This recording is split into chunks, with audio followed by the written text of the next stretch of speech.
Graça e paz, irmãos. Pode sentar. Tem mais alguém que ainda não fez o estudo de acolhimento, quer fazer? Se tiver alguém, pode ir lá para a salinha, o pastor está lá. Amém, tem um pessoal lá já fazendo também. Vocês estão bem? João, coloca, por favor, Deuteronômio capítulo 10, versículo 12.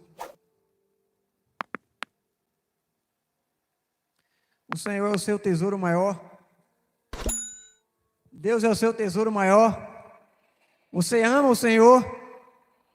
Eu quero falar sobre isso nessa noite. Eu não ia falar sobre isso. Eu ia falar sobre outro assunto. Mas eu vou falar sobre isso nessa noite. Deuteronômio capítulo 10, versículo 12, diz assim: Agora, portanto, ó Israel, que é que o Senhor, o teu Deus, pede a ti? Ora, apenas que temas o Senhor com amor reverente, andando em seus caminhos, servindo ao Eterno teu Deus, com todo o teu coração e com toda a tua alma. Em Lucas capítulo 10, versículo 27, Jesus nos fala o maior mandamento. Qual é o maior mandamento? Amarás o Senhor teu Deus com toda a tua alma, com todo o teu coração, com toda a tua alma, com todas as tuas forças e com todo o teu entendimento.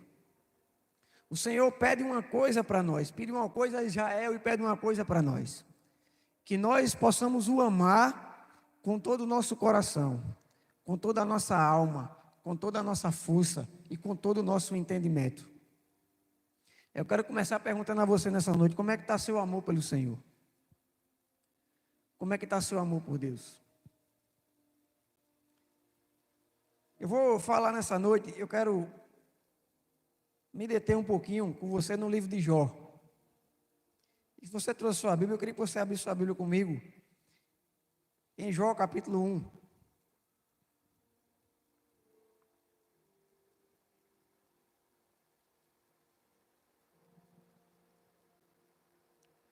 Jó capítulo 1.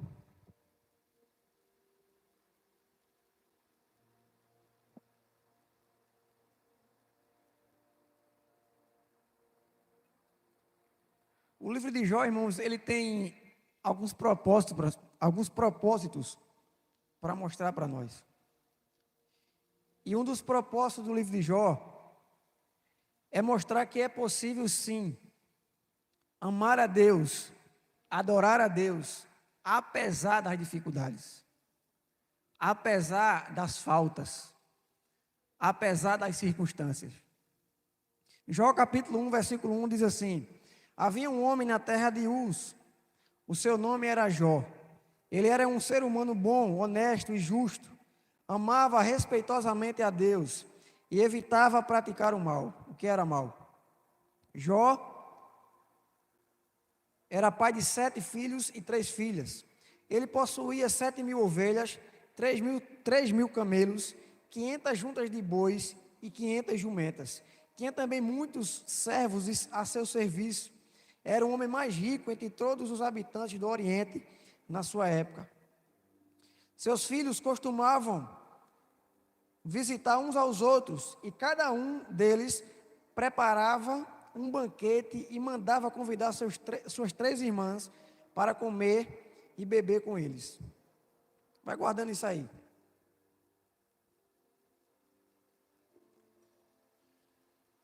Versículo 5. Assim que passava o período das festas e banquetes, Jó os mandava chamar e fazia com que sacrificassem por meio dos ritos de purificação. Jó levantava-se ao romper da aurora e oferecia holocaustos, isto é, sacrifícios completamente queimados, em nome de cada um de seus filhos, pois pensava: talvez meus filhos tenham pecado, ainda que no íntimo de cada um, e assim blasfemando contra Deus e seus corações. E era assim que Jó vivia e procedia. Então preste atenção, Jó sacrificava todas as manhãs pelos seus filhos. A gente vai falar um pouquinho mais sobre isso aqui. Certo dia os anjos, isto é, os filhos de Deus, vieram apresentar-se perante o Senhor. E Satanás, o acusador, aproximou-se também junto com eles. Então questionou o Senhor. Então o Senhor questionou a Satanás: de onde vens? E Satanás deu-lhes a seguinte resposta: de perambular pela terra e vir pelos caminhos do mundo. Indagou-lhe então o Senhor: observaste o meu servo Jó? Em toda a terra não há ninguém como ele, ser humano íntegro e justo, que ama e teme a Deus e se desvia do mal. Diante dessas palavras, Satanás questionou o Senhor: será que Jó teme a Deus sem outras intenções? Porventura não ergueste uma cerca protetora em volta dele, de sua família e de tudo que ele possui? Tu pessoalmente tens abençoado todas as obras das suas mãos, as mãos desse homem, de maneira que os seus rebanhos estão espalhados por toda a terra. Entretanto, estende a tua mão e fere tudo que ele tem, e com certeza ele te amaldiçoará e blasfemará diante da tua face. Versículo 12. Então o Senhor declarou ao acusador, a Satanás: concedo-te poder para destruir tudo que ele possui, apenas não estendas a tua mão contra a pessoa dele. E Satanás deixou a presença do Senhor. Já a gente lê mais um pouquinho. A Bíblia diz que Jó era um homem íntegro, um homem justo, um homem que andava, um homem temente a Deus. Ele tinha 10 filhos. O texto diz que um dia, quando tinha uma reunião no céu, onde os anjos foram se apresentar a Deus, Satanás também chegou lá. E Deus pergunta a ele: onde você estava? Ele perambulando pela terra. Então Deus fala sobre Jó. Não é Satanás que fala de Jó. Deus fala: você viu o meu servo Jó? Homem justo, homem íntegro, que se desvia do mal. Deus foi quem falou de Jó.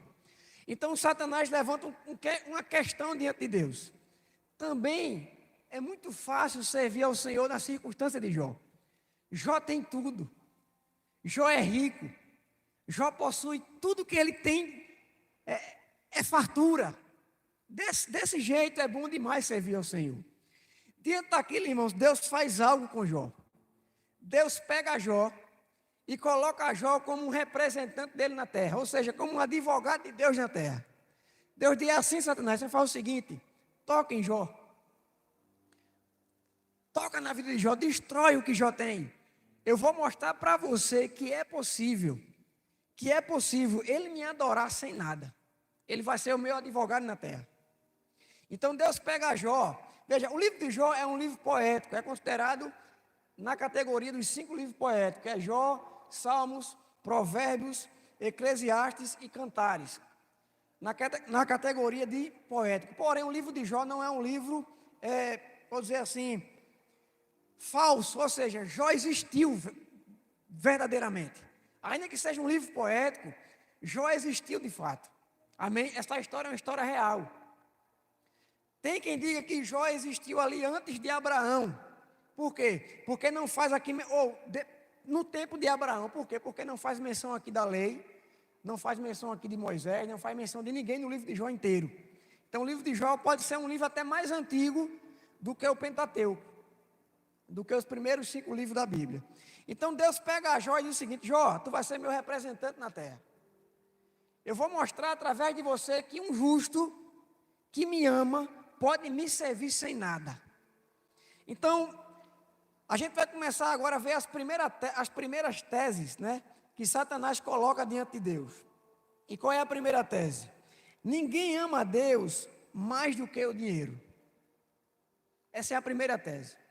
E Satanás tem lançado isso na vida de muita gente. Você não ama mais a Deus do que o dinheiro. A Bíblia diz que o amor ao dinheiro é a raiz de todos os males, não é o dinheiro. Amém? Dinheiro é bom. Se você não gosta de dinheiro, eu vou lhe dar meu Pix, para você mandar para mim. Amém? Não é o dinheiro que é mal, é o amor ao dinheiro que é mal. Amém? Ser rico não é ruim. O ruim é amar a riqueza. Amém? Então, a primeira coisa que Satanás toca na vida de Jó é na riqueza de Jó.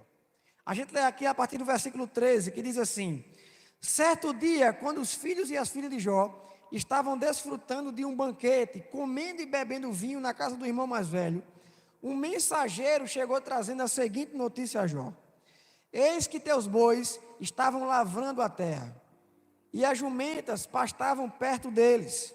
Então, repentinamente, surgiram os sabeus, os atacaram e os levaram. Não obstante, eles ainda mataram os teus servos a fio da espada. E só consegui escapar eu, ou melhor, só eu consegui escapar, para poder contar-lhe o que aconteceu. Então, o mensageiro ainda estava falando, quando chegou outro e exclamou: fogo caiu do céu, incinerou as ovelhas e os servos e os consumiu. E eu fui o único sobrevivente e vim lhe informar o que ocorreu. É porque eu leio em outras traduções, irmão, eu me embolo. Então veja, qual foi a primeira coisa que Satanás tocou? Na riqueza de Jó. Tocou nos rebanhos de Jó, tocou naquilo que Jó tinha. Agora preste atenção, vamos voltar para. Eu disse a você que ia voltar um pouquinho para você entender algo. Todas as vezes que os filhos de Jó faziam uma festa, faziam um banquete, no outro dia o que é que Jó fazia? Um sacrifício. Ele prestava um holocausto, ou seja, um sacrifício totalmente queimado ao Senhor pelos filhos. E qual foi a primeira coisa que Satanás tocou? No sacrifício de Jó. A primeira coisa que Satanás tocou foi no rebanho, ou seja, tirou a possibilidade de Jó sacrificar. Tirou a possibilidade de Jó prestar um culto a Deus pelos filhos. E os filhos de Jó ficaram descobertos. A primeira coisa, irmãos, entenda isso. E isso tem tirado pessoas da igreja. A primeira coisa, às vezes, que Satanás toca na nossa vida é do nosso bolso. É deixar a gente para baixo, liso. E muitas pessoas dizem assim: eu vou servir a Deus desse jeito, Deus não me abençoa, Deus não me prospera, Deus não me honra. Eu vou servir um Deus desse, é melhor ficar no mundo mesmo. Sabe, e não é a primeira vez, não foi uma vez, ou melhor dizendo, e não vai ser a última, que pessoas que têm bens lá fora, quando se convertem, às vezes começam a perder. Às vezes começa o dinheiro sumir. Aí diz assim: mas rapaz, quando eu estava no mundo eu tinha dinheiro, agora me converti e estou ficando liso. Eu já vi pessoas falando isso. Sabe, irmãos, Satanás ele usa de artifícios para nos tirar da presença de Deus. Por isso que a Bíblia diz: amarás o Senhor teu Deus com todo o teu coração, com toda a tua alma, com toda a tua força, com todo o teu entendimento, apesar do bolso estar cheio ou estar vazio. Apesar de ter ou não ter, nós temos que amá-lo. Amém? Eu não estou pregando aqui pobreza, irmão. Não estou pregando isso. Nós somos filhos de Deus e filhas de Deus. Amém? Deus, Ele é o dono do ouro, o dono da prata. Como a gente costuma falar. Ele é poderoso para nos prosperar. Amém? Não só na área financeira, mas como eu estou falando de área financeira, Ele é poderoso para nos prosperar financeiramente também. Mas ainda que isso não aconteça, o seu amor não pode acabar por Ele. Ainda que o seu bolso não encha de dinheiro, a sua conta não encha de dinheiro, ainda assim você tem que amá-lo. Aleluia. Porque o nosso amor por Ele não se baseia naquilo que a gente tem, ou naquilo que Ele pode nos dar, mas em quem Ele é. Em quem Ele é. Jesus um dia falou: olha, não ajunteis tesouros na terra, ajunteis tesouros no céu, onde nem a traça, nem a ferrugem, nem um ladrão rouba. Por quê? Porque onde estiver o seu tesouro, lá também estará seu coração. Se seu coração estiver em Deus, você pode ter ou não ter, você vai continuar amando Ele. Você vai continuar servindo Ele. Amém? Então Satanás tocou na riqueza de Jó. Tocou nos bens de Jó. tirou a possibilidade de Jó prestar um sacrifício a Deus. E o que foi que Jó fez? Deixa eu abrir aqui. Eu parei no versículo 16.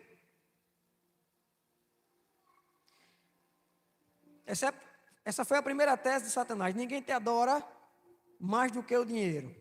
E Jó continuou adorando a Deus. Versículo 17. Enquanto ele ainda explicava o ocorrido, ou seja, o mensageiro, veio outro mensageiro e disse: os caldeus dividiram-se em 3 grupos, atacaram os camelos e os levaram, e ainda mataram os teus servos a fio da espada. Só eu escapei para trazer-te essa notícia. Enquanto esta ainda acabava de dar sua informação, chegou outro com a seguinte notícia: teus filhos e tuas filhas estavam comendo e bebendo vinho na casa do primogênito, o filho mais velho. De repente veio um forte vento do deserto, atingiu com fúria os 4 cantos da casa, que desabou sobre os jovens, e todos eles estão mortos. E eu fui a única pessoa que sobrevivi para lhe contar o ocorrido. Diante disso, irmãos, Satanás coloca a segunda tese. Qual é a segunda tese? Ninguém ama mais a Deus do que a família. Ninguém ama mais a Deus do que a família. Deixa eu dizer algo para você. Se você ama mais o seu marido, a sua esposa, o seu filho, quem quer que seja da sua família, mais do que a Deus, você está fazendo a coisa errada. Você está fazendo da forma errada. Porque a ordem é primeiro Deus, depois a família. Marido, esposa, filho, primeiro ele. Porque se ele não for o primeiro, você não vai amar o seu marido, você não vai amar a sua esposa, você não vai amar os seus filhos, porque ele tem que ser o primeiro. A segunda tese de Satanás era: ninguém ama mais a Deus do que a família, e Satanás destrói, mata os filhos de Jó. Diante disso, o versículo 20 diz assim: ao ouvir tudo isso que aconteceu, Jó levantou-se, rasgou o manto que vestia e foi raspar a cabeça. Logo em seguida ajoelhou-se, encostando o rosto no chão, em sinal de humilhação e adoração diante de Deus, e exclamou em oração: nu deixei o ventre de minha mãe, e nu partirei dessa terra. O Senhor deu, o Senhor tomou, louvado seja o nome do Senhor. E em todas as suas atitudes, Jó não errou, nem pecou, e também jamais culpou a Deus, por revés algum, por nada que aconteceu com ele. Diante de tudo que aconteceu, Jó se prostra no chão e diz: o Senhor seja louvado. Deus deu, Deus tomou. Nós sabemos que o texto diz que foi Satanás quem tirou. Mas no entendimento de Jó, ele diz: Deus deu, Deus tomou. Nu eu vim, nu eu voltarei. Ele seja louvado. Será que você teria coragem de fazer isso? Depois de você ficar sem dinheiro, depois de você perder a família, será que você tinha coragem de adorar a Deus?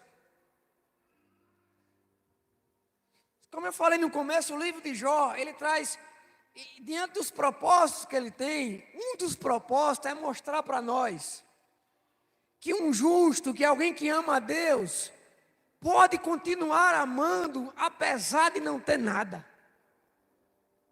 apesar de perder tudo. Aí eu pergunto: toca no seu irmão, irmão, toca nele assim, mexa com ele, irmão, como é que está seu amor por Deus?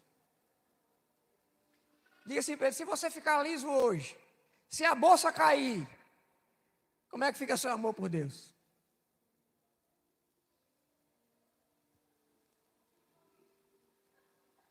Será que você blasfemaria diante de Deus? Será que você culparia Deus? Será que você amaldiçoaria Deus e ia embora?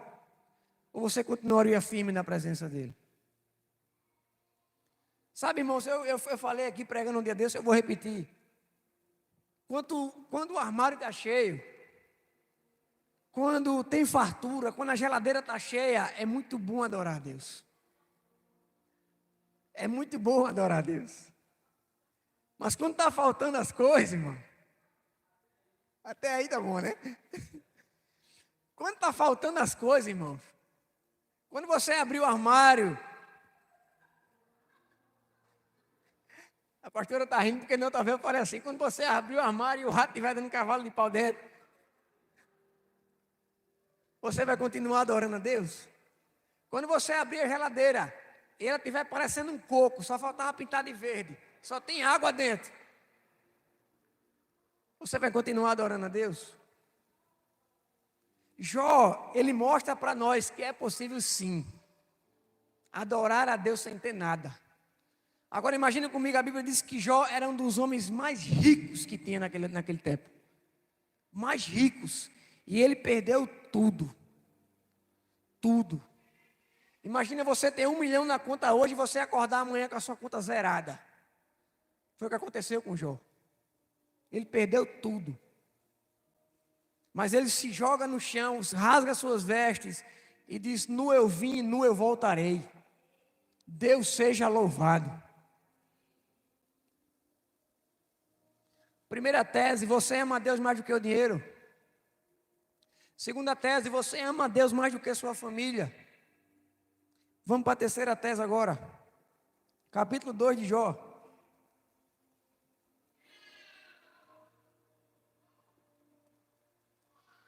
Versículo 4 diz assim. Vamos de novo, vamos ler do versículo 1 de novo. Em outro dia, os anjos, os servidores celestiais, voltaram a se apresentar perante o Senhor. E Satanás, o acusador, também estava entre eles, para da mesma maneira ser ouvido pelo Senhor. Então o Senhor questionou a Satanás: de onde vens? E Satanás deu-lhe a seguinte resposta: de perambular pela terra e ir e vir pelos caminhos do mundo. Indagou-lhe então o Senhor: observaste o meu servo Jó, e em toda a terra não há ninguém como ele, ser humano íntegro e justo, que ama e teme a Deus e se desvia do mal. Jó se mantém íntegro, apesar de haver tentado me instigar contra ele, a fim de castigá-lo sem motivo. Versículo 4. Diante do que declarou Satanás: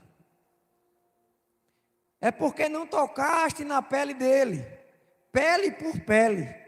Tudo quanto um ser humano tem, ele dará para salvar a sua vida. Ora, estende a tua mão agora mesmo e toca-lhe nos ossos e na carne, e ele prontamente te amaldiçoará e blasfemará na tua face. Então o Senhor declarou a Satanás: eis que meu servo Jó está entregue em tuas mãos, contudo poupa-lhe a vida. Saiu, portanto, Satanás, o acusador inimigo, da presença do Senhor, e passou a afligir Jó, o servo de Deus, com feridas terríveis, que iam da sola dos pés até o alto da cabeça. Então Jó lançou mão de um caco de cerâmica, e com ele coçava-se, raspando suas feridas, sentado sobre as cinzas. Então aproximando-se a esposa de Jó, admoestou-lhe: deixe de ser teimoso em sua lealdade, homem. Isso não vai resolver nada.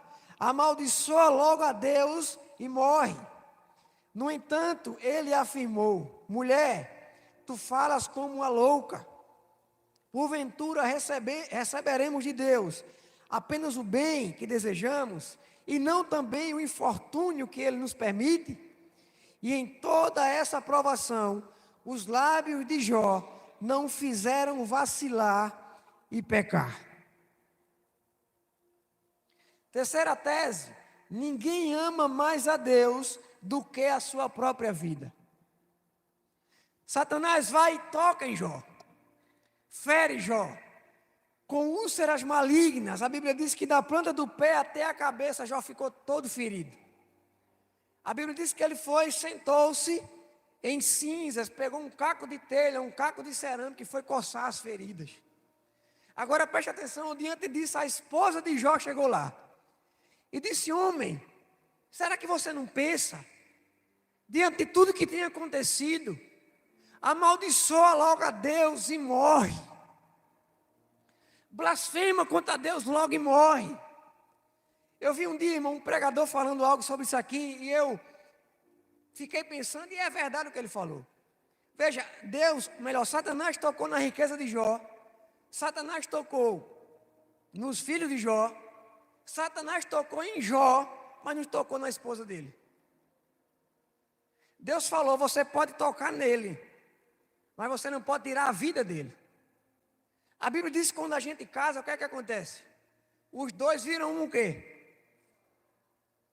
E eu vi ele falando: sabe por que Satanás não tocou na mulher de Jó? Porque ela e Jó eram uma só carne. Por isso que não tocou nela. Ela foi a única que foi intacta. Mas veja, diante de tudo que aconteceu com Jó, ele estava lá no chão, ferido, se coçando com um caco de telha, sentado em cinzas. Mas ainda assim, Jó não pecou, nem vacilou os seus lábios. Jó não blasfemou contra Deus. A vida dele estava em perigo de morte, mas Jó não blasfemou contra Deus. Será que você um dia, irmão, sabe? Eu creio que Deus é poderoso para nos curar. Você quer na cura divina? Você crê que Deus tem saúde para nós? Mas temos que pensar que nós estamos sujeitos à enfermidade. Nós estamos sujeitos à doença. E um dia, quando a doença bater na sua porta, que ela não bata. Mas se acontecer, Efésios capítulo 6 diz que o dia mau chega para todo mundo. Um dia que isso acontecer, como é que vai estar seu amor por Deus? Um dia, se a doença, a enfermidade chegar na sua casa, chegar na sua família, chegar nos seus filhos, no seu parente, alguém conhecido seu, como é que vai estar seu amor por Deus? Você vai blasfemar diante de Deus ou você vai continuar amando e confiando nele? Você vai ter a atitude de Jó ou você vai amaldiçoar a Deus? Ou você vai abandonar a Deus? Irmãos, o livro de Jó é um livro que nos traz esse ensinamento. Apesar do bolso estar vazio, apesar da família ter ido embora, apesar da saúde ter ido embora, eu ainda continuo amando a Deus. Eu ainda continuo amando o Senhor. Jó capítulo 19, versículo 25. Coloca aí, João. O que Jó falava era isso aqui, irmãos. Contudo eu sei que o meu Redentor vive e que no fim se levantará para defender e vindicar, ainda que eu esteja no pó, no meu túmulo. Eu sei que o meu Redentor vive. Sabe, a Bíblia diz, Romanos capítulo, está lá em Romanos, depois você lê. Acho que capítulo 7, se não estou enganado. Está na Bíblia. Paulo diz assim: se nós esperarmos em Deus, apenas nessa vida, nós somos os mais miseráveis dos seres humanos. Se nós esperarmos os benefícios de Deus apenas nessa vida, nós somos os mais miseráveis dos seres humanos. Um dia eu vi um pregador falando que na Europa, irmãos, a Europa hoje, a Europa ela foi o berço do avivamento. Foi da Europa que veio o evangelho para o Brasil. Foi da Europa que vieram os primeiros pregadores para o Brasil e levantaram as igrejas batistas, presbiterianas, a Assembleia de Deus, veio de lá para cá. Hoje a Europa está morta, irmãos.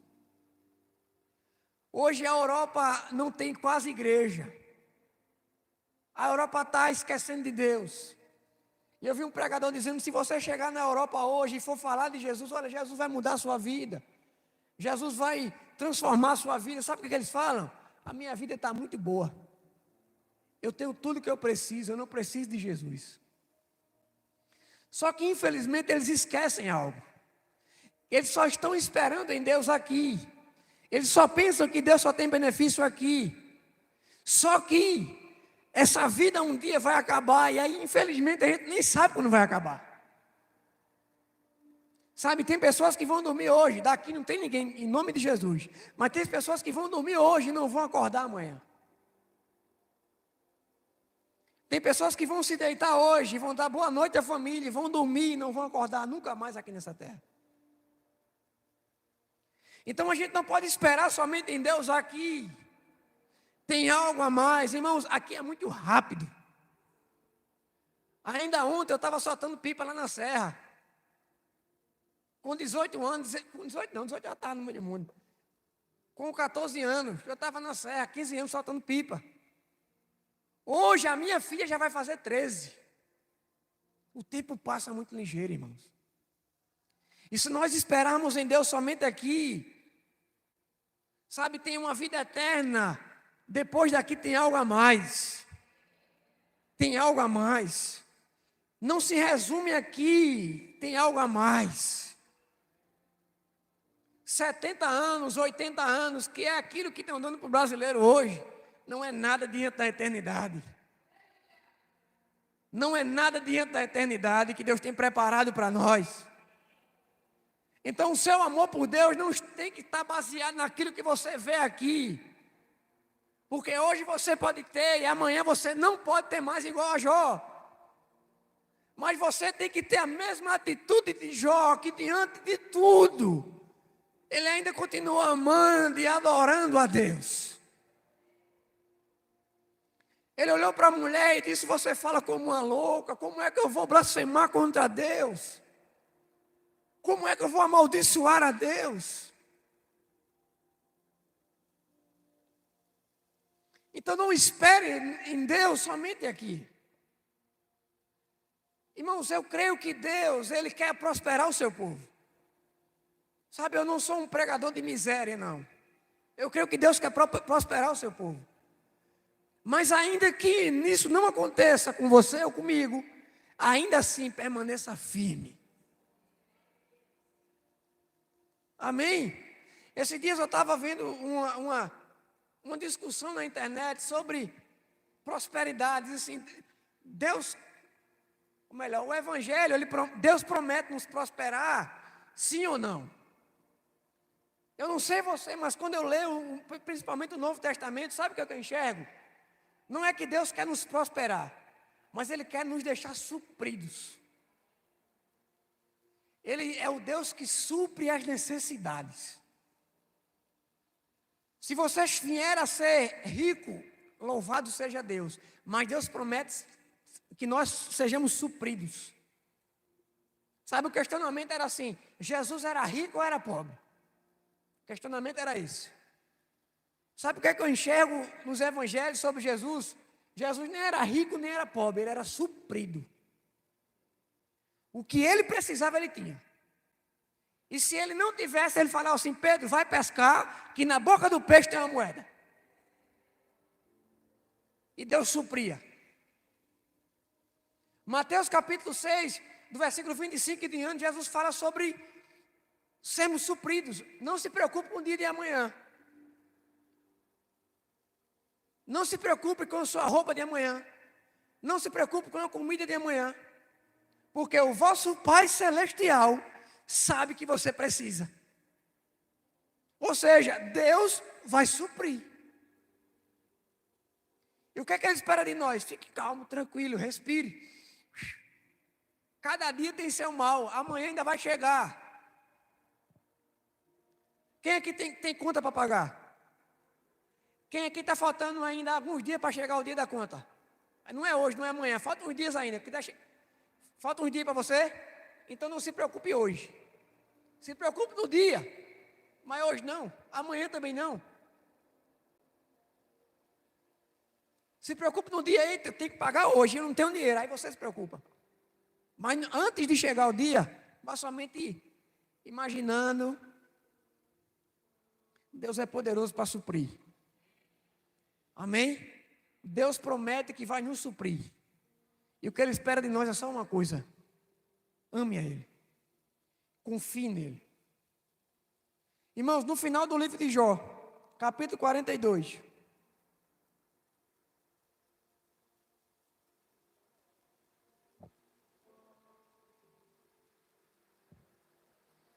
Jó 42.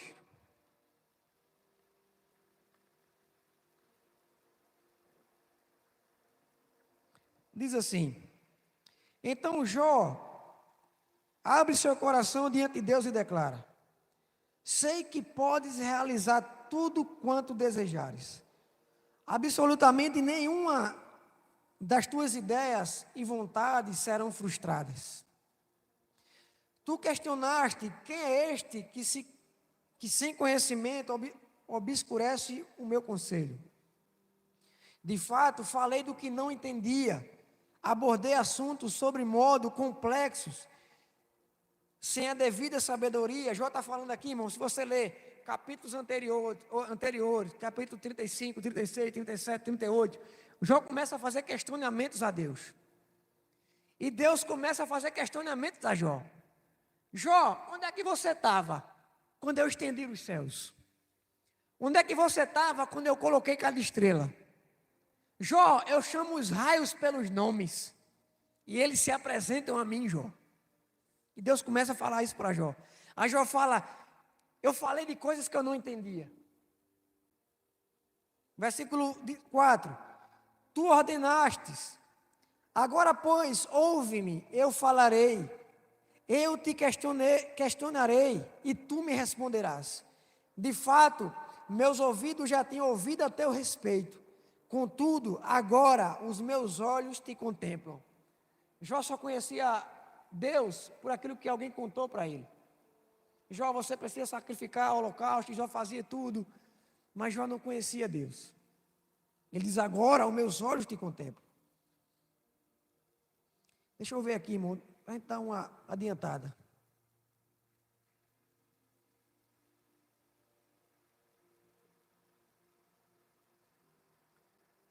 Versículo 12. Assim, o Eterno abençoou o final da vida de Jó, muito mais do que o início. Ele teve 14 ovelhas. É 14 mil, né? Não, é rara a tradução. 14 mil ovelhas, 6 mil camelos, 1.000 juntas de bois e 1.000 jumentos. Também lhes nasceram mais 7 filhos e 3 filhas. Jó chamou sua primeira filha, aqui está o nome das filhas de Jó. Deixa eu ver, para a gente pular.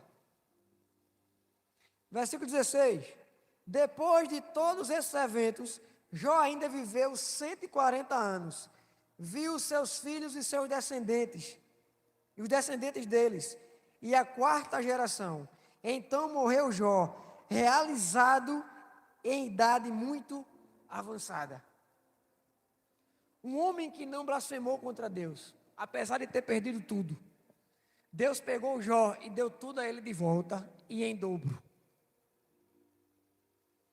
Sabe, o dia da aprovação, como eu falei, vem para todo mundo. O dia mau vem para todo mundo. Mas se você permanecer firme diante do dia mau, Deus vai surpreender você. Deus vai surpreender você. Como eu tenho falado aqui, vou repetir: diante do dia mau, não escute louvores que vão encher você de tristeza. Eu estou na prova, eu estou desanimado, eu estou na angústia. Não escute isso. Coloque louvor que vai exaltar a Deus. Encha seu coração de fé. Encha seu coração de alegria. E Deus vai surpreender você. Deus vai surpreender sua vida. Deus vai trazer um reviravolta dentro dessa dificuldade. Eu sei que tem pessoas aqui que estão passando por problema. E meu conselho para você hoje é somente um: continue amando a Deus. Continue confiando nele. Continue acreditando nele. Isso vai passar. Isso vai passar. Vai ter uma reviravolta. Como fala os irmãos assembleanos, vai ter um rebuliço na sua vida. E Deus vai mudar essa situação. Mas permaneça amando a Ele. Amém? Você pode ficar de pé nessa noite?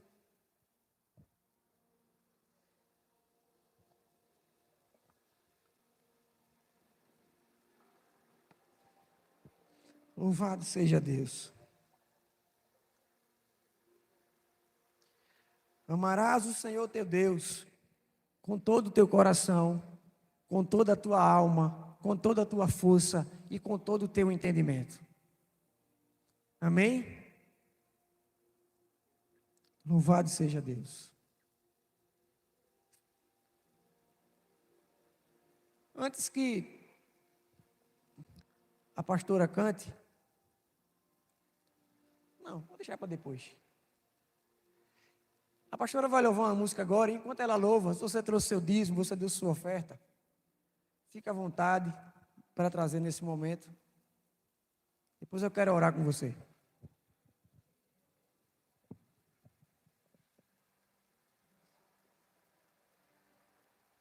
Aleluia. Te amo, Deus,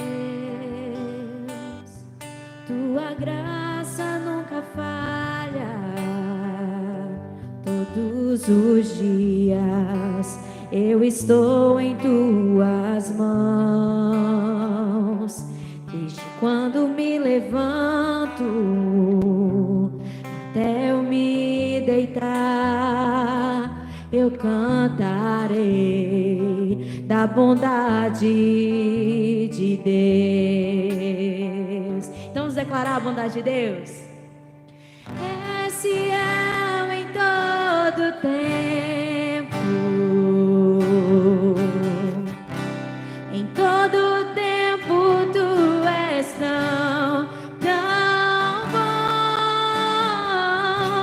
com todo o fôlego que tenho, eu cantarei da bondade de Deus. Tua doce voz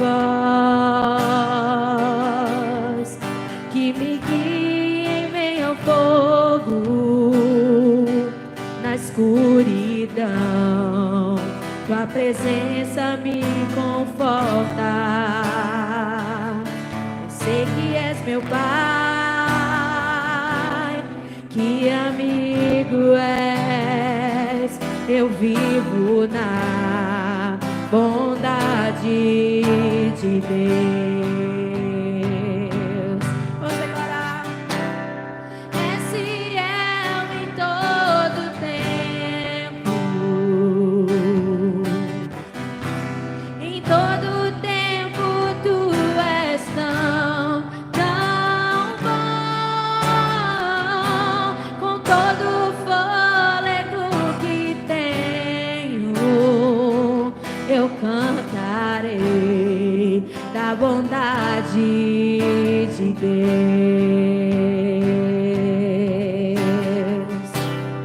És fiel em todo tempo, em todo tempo tu és tão bom, com todo o fôlego que tenho, eu cantarei da bondade de Deus. Tua bondade me seguirá, Senhor. Tua bondade me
Diga isso, diga isso. Em todo tempo tu és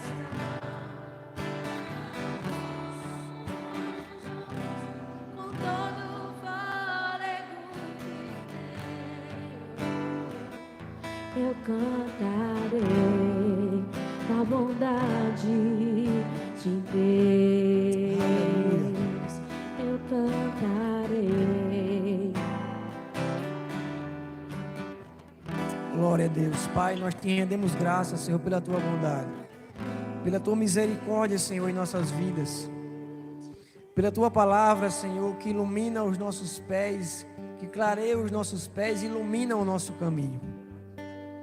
Nós queremos, Pai, que o nosso amor pelo Senhor possa somente aumentar, Senhor, somente crescer, Senhor, apesar daquilo que nós passamos, das circunstâncias. Nós queremos continuar amando o Senhor e confiando no Senhor, e confiando no seu amor, um amor que é tão grande, Pai, como a tua palavra diz, porque Deus amou o mundo de uma tal maneira. João não achou palavras, Senhor, para colocar, que enviou o seu Filho unigênito para que todo aquele que nele crê não pereça, mas que tenha a vida eterna. E essa vida eterna nós queremos alcançar, nós queremos chegar nela, Senhor. Nós queremos alcançar isso que o Senhor tem preparado para nós. E para isso nós temos que te amar, que confiar no Senhor todos os dias da nossa vida. A tua palavra nos garante que bondade e misericórdia nos seguirão todos os dias da nossa vida. Todos os dias da nossa vida. E tudo que acontece, Pai, tudo que vier a acontecer, só tem que fortalecer a nossa fé. Só tem que levantar a nossa fé, nos trazer mais perseverança, Senhor, de permanecer firmes na tua presença, de permanecer constantes na sua presença, e que nada vai nos abalar, Senhor, nada vai nos arrancar da sua presença, porque os nossos pés estão firmes sobre a pedra angular, sobre a rocha principal. Nós te agradecemos, Pai, pelo teu grande amor por nós. Bendito seja o teu santo nome, Senhor, para sempre, Jesus, em nome de Jesus. Aleluia. Existe alguém nessa noite que ainda não tomou a decisão de entregar sua vida a Jesus, de confessá-lo como o único e suficiente Salvador e Senhor, e principalmente Senhor da sua vida? Se existe alguém nessa noite, eu queria que você desse um sinal aí. Eu queria orar por você. Você que está longe, que se afastou, que quer voltar. Existe alguém nessa noite? Amém? Não tem ninguém? Deus seja louvado. Você possa guardar essa palavra. Amém? Diga assim comigo: amar a Deus, apesar das circunstâncias. Amém? Guarde essa palavra no seu coração. Não deixe essa palavra se apartar de você. Chegarão momentos que esse amor será provado na sua vida, e você precisa estar firme nele. Amém? Deus não é a causa das suas dificuldades, Deus é a solução. Amém? Deus não é a causa, Ele é a solução. Nunca Ele será a causa, Ele é a solução. Ainda que pessoas possam te maltratar, pessoas possam te fazer ficar triste, Deus não é o problema. Deus não tem nada a ver com isso. Amém? Glória a Deus. Aleluia. Amanhã tem encontro dos homens. Amanhã tem encontro dos homens. Amém? Sexta-feira tem não, né? Sábado tem o evangelismo na praça. Amém? Você que vai para o evangelismo, esteja lá firme e forte. Que Deus possa abençoar a sua vida, que você possa viver praticando a palavra. Amém? Tenha uma noite de sono abençoada, que você deite e dorme rápido. Amém? Você não fique na cama para lá e para cá, que venha um sono do justo sobre a sua vida. Amém? Como a gente costuma falar lá em casa, aí os meninos, em paz eu me deitarei e dormirei, porque o Senhor cuida de mim. Amém? Deus abençoe a sua vida. Vá em paz, em nome de Jesus. Domingo nós temos culto e escola. Domingo de manhã temos escola dominical, de 8h30, e domingo tem culto à noite. Amém? Abençoe, Jesus. É? É tu que dá aula e esqueceu. Eu que dou aula e esqueci.